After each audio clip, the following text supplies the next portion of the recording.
Assalamu alaikum al'ummar garin Gwandu. Sunana Umma Farisa. Sunana ɗan talakawa. Sunana Hauwa yar gwamna. Ina muku albishiri da cewa Ku fito lokaci yayi. Domin nuna bajinta. mu zaɓi ɗan amana Me sani ya kamata. Honorable Bello. Atiku Kuriya Dattijo adali. domin ya sake maimaitawa Ɗan majalisa. a karo na biyu. Honorable Bello Atiku Kuriya.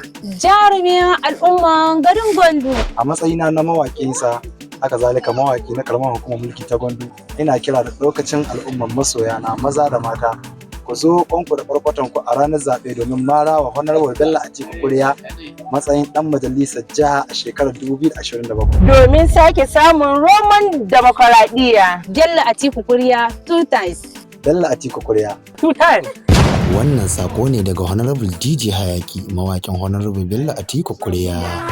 Mata Gwandu ku taso to ina kira. Mai ta farin zama. Ga DJ Hayaki nan mawakin ku duk ku hallara. Majalisar Gwandu kai muke. Na zo domin na rera baitocin Baba Shakira. Dattijo na al'umma. Sannu da sannu za mu bi APC nake nufi mai tarin al'umma. Mai ta